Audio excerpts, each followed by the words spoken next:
àṣebí kẹ́yìn ní ojàre kò sí wà táṣebí léwu láyé ó di dandan kó dúró tì wọ́n ni gbogbo ìwà tẹ́yìn àṣebí yìí ń wù ẹ̀ rántí ìjọ tẹ́ ẹ sùn àkànbí Pankẹ́rẹ́ ọ̀rọ̀ màdé o níre là á sọ̀rọ̀ àtàrẹ ayé ẹ máa ro ti Yorùbá Nation ṣíre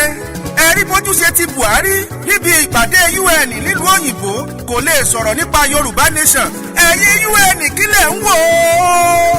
ṣèbẹ́ lójú ilẹ̀ ńlá sa ẹ̀rí gbogbo tútù ti fi wá pa àwọn Fúlàní ọgbà yìí jẹ́ gbogbo ẹ̀rí bí gbogbo Nàìjíríà ṣe dòdì kejì wọ́n sọra wọn di ẹbí Fúlàní àwọn ọmọ àlè Yorùbá tó pọ̀ àkànbí Pankẹ́rẹ́ ọ̀rọ̀ ṣé wọ́n ti kórè gbogbo ẹ̀yin àgbààgbà Yorùbá ìsìnkótó ni ẹ̀yẹ ọba aláyé èdè rojọ́ tẹ̀ ẹ́ sùn náà ṣé gbàtọ́ bá pa gbogbo aráàlú tán táwọn òkúlẹ̀ máa ṣàbòlé lórí ni ẹ̀ máa yẹ àwọn èèyàn tó ti dolóògbé ní orílẹ̀-èdè yìí lọ́nà àìtọ́ ó yẹ ká ṣèrántí àwọn akọni tó ti sùn lójú ìjà October 1st o ìjọ tí Nàìjíríà tó gbọ́ mi ìnira tí wọ́n pè lómìnira rọ́ mi ò tiẹ̀ mọ àwọn tó kájú lọ gbòmìnira ọ̀hún kan torí ìnira ló jẹ́ fún gbogbo wa kò sẹ́ni tí ó kàn àfàwọn wèrè tí wọ́n ń pọ́n yàrá tí wọ́n rò páwọn ń gbádùn òmìnira yóò nítumọ̀ o ìyí tó fi lè nítumọ̀ sí Yorùbá Nation ní pé ká gbòmìnira tiwa lọ́tọ̀ àwọn ò fẹ́ wọ́n Nàìjíríà kò lè ṣe kankan fún wa àfi kó ba nǹkan jẹ́ ni Yorùbá Nation ní gbogbo àdúrà gbogbo tá a ti ń ṣe onísolúṣọ̀ sọ̀rọ̀ ẹni tó bá wá ń tàn yín jẹ́ pé ìṣọ́ṣọ́ yìí lòun fẹ́ àjẹpórí tonítọ̀ wọn ò pé ó forí pálẹ̀ léèwẹ̀ ni Yorùbá Nation ní gbogbo wa ká jọ tùmọ̀ ṣe ká má bàa jìyà ìyá tó gé o gbogbo ọmọ Yorùbá ilé yá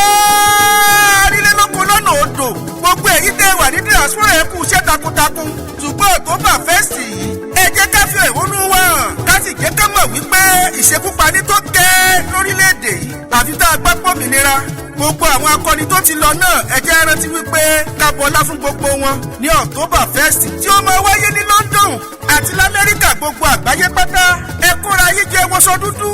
ẹgbẹ́ àsíá tó jẹ́ ti wà ń bẹ̀ síta ẹ jẹ́ ká bọlá fáwọn èèyàn tó ti lọ kò yẹ kó máa lọ báyìí wọ́n ti pa àwọn èèyàn púpọ̀ jù ìjọba tó pààyàn jù níjọba Buhari ìjọba tí ò ná ní dáníkà níjọba Buhari ìjọba tí ò tiẹ̀ wò béèyàn tiẹ̀ ṣe lè gbélé ayé nírọ̀rùn níjọba Buhari gbogbo ayé ló le kankan ìjọ tó nira náà bí Buhari sáyé ojàre ẹ̀yin náà wá rí i pé ipò nira ló fi gbogbo ẹ̀dá sí aláìláàánú olórí orílẹ̀-èdè ṣùgbọ́n tẹ́ ẹ bá mọ̀ wípé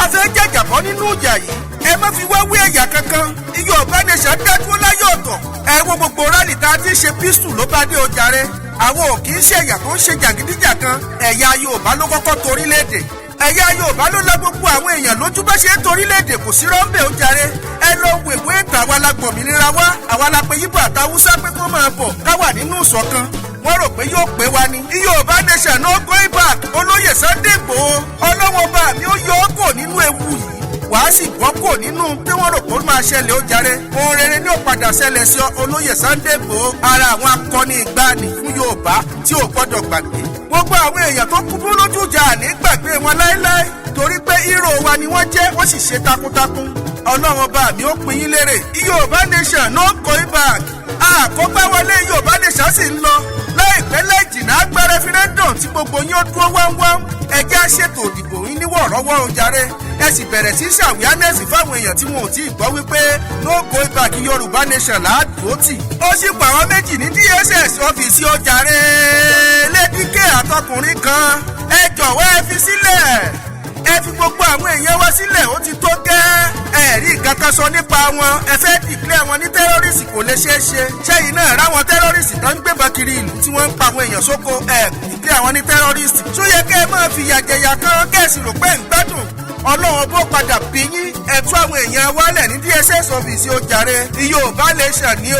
no going back I stand with Sunday Igboho Àkànbí Pankẹ́rẹ́ ọ̀rọ̀ tẹ́ bá lóun tẹ́ fẹ́ bá mi sọ ọ́ ètò 21-22-2027 21-22-2027 21-22-2027 náà ni ẹ bá wa sọ̀rọ̀ lórí WhatsApp o ẹ jẹ́ ká túyáyá tó bá ti di October 1st ká lè ṣe rálì ní wọ́ọ́rọ́wọ́ ká lè bọ́ lọ́wọ́ èdè àwọn Fúlàní tí wọ́n ń fìyà jẹ wá Àkànbí Pankẹ́rẹ́ ọ̀rọ̀ ó dìgbà.